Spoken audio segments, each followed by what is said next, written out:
আসসালামুয়ালাইকুম। Shortcut easy education চ্যানেলের পক্ষ থেকে তোমাদের জানাই শুভেচ্ছা। আজকে তোমাদেরকে 43তম ও 44তম বিসিএস এর ইংলিশ ল্যাঙ্গুয়েজ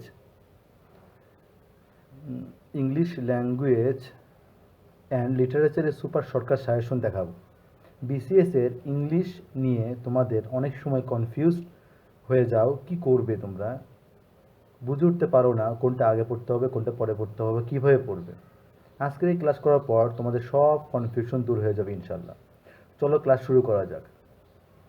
শুরুতেই বলে নিচ্ছি, এই ভিডিওটি 10 থেকে 40তম বিসিএস এর কোশ্চেন গবেষণা আলোকে তৈরি করা হয়েছে।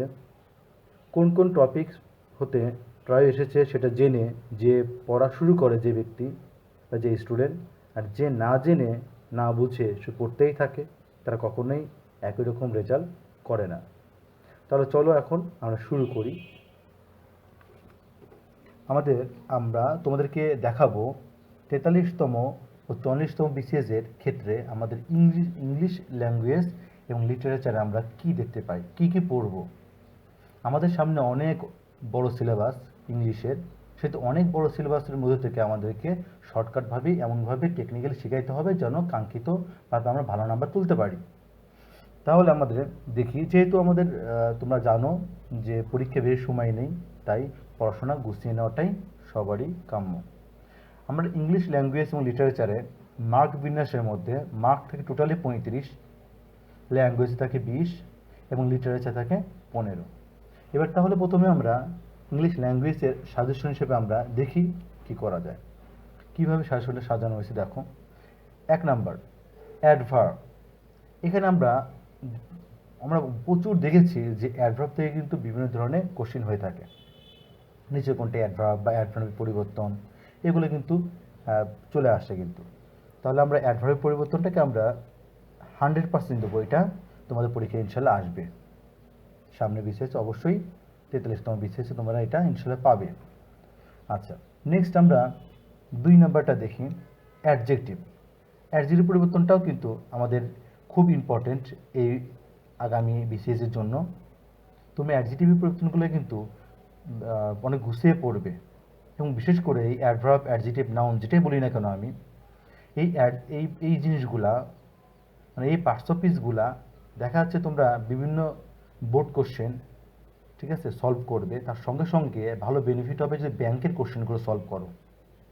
আচ্ছা, নেক্সট নাউন।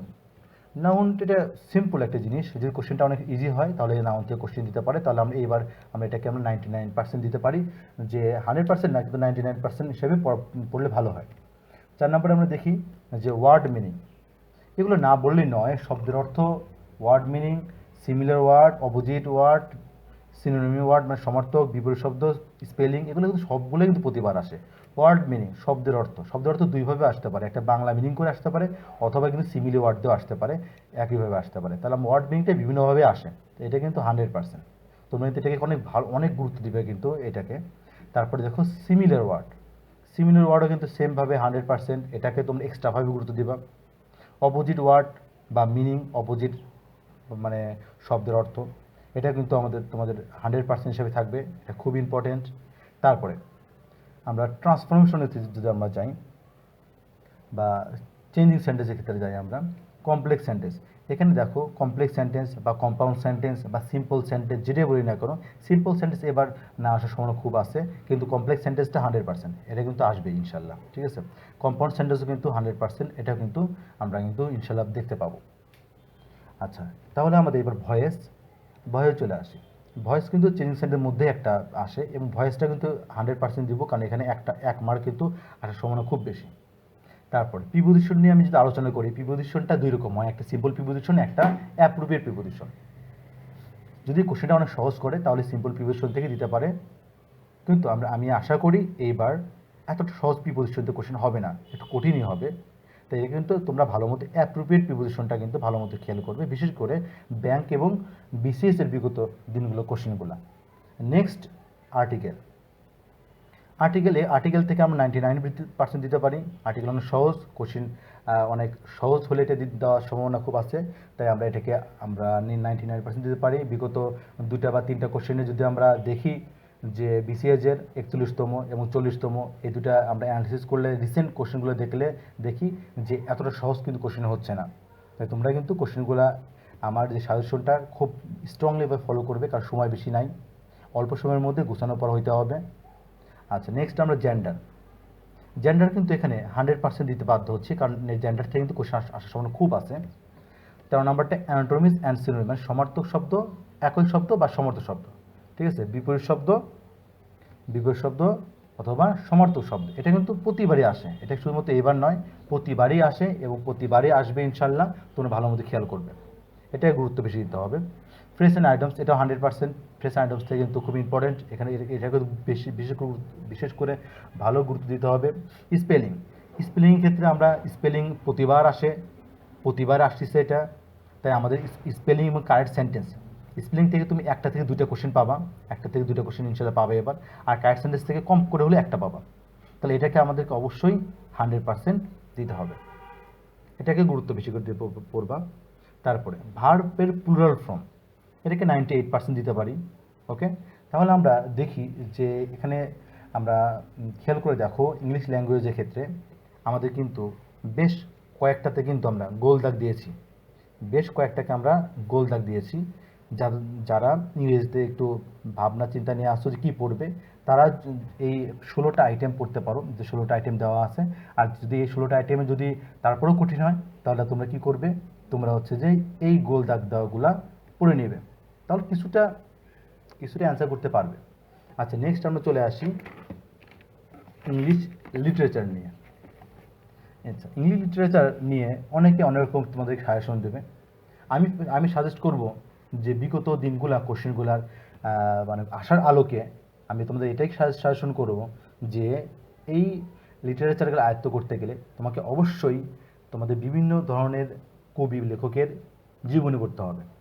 এত কবি লেখক আছে ইংলিশ লিটারেচারে যে তুমি যদি ইম্পর্টেন্ট হিসেবে ধরো, বা অনেকে শাসন দিতে পারে যে 50টা 60টা 70টা কবি বা লেখকের, তাহলে তোমাদের কিন্তু গুলে যাবে, তোমরা কিন্তু সেটা আয়ত্ত আনতে পারবে না। তাই তোমাদের সামনে আজকে এই প্রশ্নর অ্যানালিসিস করে আমরা 1 থেকে 17 পর্যন্ত আমরা পয়েন্ট বানিয়েছি, যেগুলো মোস্ট ইম্পর্টেন্ট, ঠিক আছে, এগুলো খুবই ইম্পর্টেন্ট। তাই আমরা দেখি প্রত্যেকটা নিয়ে আলোচনা করা যাক এবার। 1 নাম্বার W.B. ইয়েটস, ঠিক আছে, ওনার জীবনীটাকে আমরা 100% দিতে পারি। থমাস গ্রে, এটাকে 100% দিতে পারি, খুবই ইম্পর্টেন্ট। উইলিয়াম ওয়ার্ডসওয়ার্থ, ঠিক আছে, এটা খুবই ইম্পর্টেন্ট, ঠিক আছে, এটা বিশেষভাবে না দিলে নয়, উইলিয়াম শেক্সপিয়ার, এখান থেকে তো 1 থেকে 2টো কোশ্চেন আসে, প্রতিবারই আসে, তাই এটা সম্পর্কে না বললেই নয়। জন মিল্টন সম্পর্কেও খুবই ইম্পর্টেন্ট, প্রতিবারই এখান থেকে আসে। আলেকজান্ডার পোপ, এটার থেকে আমরা 99% দিতে পারি এবার। জন কিটস থেকে আমরা 100% দিতে পারি, এটা খুবই ইম্পর্টেন্ট, ঠিক আছে। লর্ড বাইরন থেকে আমরা 100% দিতে পারি, খুবই ইম্পর্টেন্ট। চার্লস ডিকেন্স, এখান থেকে আমরা 100% দিতে পারি, এটা ছাড়া যাবে না, এটা ভালো মতো পড়তে হবে। টি.এস. ইলিয়ট, এটাও 100% এবং এটা মোস্ট ইম্পর্টেন্ট, এই জন্য এখানে গোল দাগ দিয়ে দিচ্ছি। তারপরে E.M. ফ্রস্টার, এটাকে আমরা 99% দিতে পারি প্রশ্নের আলোকে। এবার একটু এটার থেকে না আসার সম্ভাবনা বেশি আছে। লর্ড টেনিসন, ওকে, তারপর তো লর্ড টেনিসন, এটা খুবই ইম্পর্টেন্ট এবারের জন্য, তোমরা ভালো মতো লর্ড টেনিসনকে গুরুত্ব দিবে। তারপর ফ্রান্সিস বেকন, এটাও খুব ইম্পর্টেন্ট, ওনার সম্পর্কে বিস্তারিত জানতে হবে। আচ্ছা, তারপরে আমরা 14 নম্বর পয়েন্টে আমরা দেখি এলিজাবেথ এস, এটা 100%। জ্যাকোবিয়ান এস, এটাও 100%। ক্যারোলাইন এস, এটাও 100%, ঠিক আছে, এটা ভালো মতো দেখতেই হবে। কমনওয়েলথ পিরিয়ড, এটাও 100%, ঠিক আছে। এখন এই যে গোল দাগগুলো আমি দিয়েছি, আমার এই শর্ট সাজেশন থেকেও 1 থেকে 17 পর্যন্ত পয়েন্টের ভিতর থেকেও আমি কিন্তু তোমাদের গোল দাগ দিয়ে আরও বেশি ইম্পর্টেন্টগুলো কিন্তু বুঝিয়ে দিয়েছি, যেগুলো কিন্তু 100%-এর পরেও কিন্তু বেশি ইম্পর্টেন্ট। তাই তোমরা যদি এই 17টার মধ্যেও যদি ব্যর্থ হও, কিন্তু এই গোল দাগগুলো তোমরা ভালো মতো কিন্তু আয়ত্ত করে যাবে। এবার একটা প্রশ্ন, এগুলো কোথা থেকে পাবা, এই জীবনীগুলো কোথা থেকে পড়লে ভালো হবে? আমার মনে হয় সবচেয়ে ভালো হচ্ছে যে যদি তোমার কাছে যে বইটা আছে, লিটারেচারের যে বই আছে, সেই বই যদি তোমাদের কাছে এই মানে এই টপিকসগুলো যদি না থাকে, তাহলে তোমরা খুব সহজ বুদ্ধি হচ্ছে তোমরা গুগলে সার্চ দেবে, ঠিক আছে, খুব সহজ বুদ্ধি, তোমরা গুগলে সার্চ দেবে এবং ইউটিউবে খোঁজার চেষ্টা করবে, তাহলে ইনশাল্লাহ তোমরা পাবে। আর পরিশেষে আমি যে কথা না বললেই নয়, সেটা হচ্ছে এই শর্ট সাজেশন হচ্ছে তোমরা অল্প সময়ের মধ্যে, যেহেতু সময় বেশি নাই, অল্প সময়ের মধ্যে তোমরা যেন খুব গুছানো পড়াশোনা করতে পারো। তোমরা আগে প্রথমে এই এই শর্ট সাজেশন যেটা আমি তোমাদেরকে উপস্থাপন করলাম এতক্ষণ, এই শর্ট সাজেশন আগে তুমি এই শর্ট সাজেশনে ইংলিশ ল্যাঙ্গুয়েজ এবং লিটারেচার আগে আয়ত্ত নিয়ে আসো। আয়ত্তে নিয়ে আসলে কিছু না হোক, তোমার কিন্তু এখান থেকে ভয়টা দূর হয়ে যাবে। আর ভয় দূর হয়ে গেলে তখন এটা আয়ত্তে নিয়ে আসলে মোটামুটিভাবে বলা যায় যে তোমরা প্রায় 70% তোমাদের কমন আসার সম্ভাবনা কিন্তু আছেই। আর 70% কমন আসলে ইনশাল্লাহ তোমরা কিন্তু চান্স নাও পাওয়ার তো কোনো কারণ দেখি না। তাহলে তোমরা ভালো মতো এই সাজেশনগুলো ফলো করবে এবং বাসায় ভালো মতো প্র্যাকটিস করবে, লিখবে, বেশি করে লিখবে। না লিখলে কিন্তু, যেহেতু আমরা বাঙালি, ইংরেজিগুলো কিন্তু অনেক ভুলে যাই আমরা।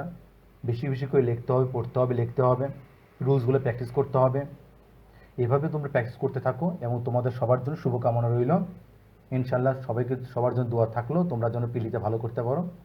আজ আর নয়, তোমাদের নেক্সটে তোমরা চ্যানেলটাকে সাবস্ক্রাইব করে রেখো, যেন পরবর্তীতে শর্টকাট ভাবে অল্প সময়ের মধ্যে যেন তোমরা চান্স পাও, এমন ধরনের সাজেশন তৈরি করে নেক্সট সাবজেক্টগুলো দেখাবো ইনশাল্লাহ। আল্লাহ হাফেজ।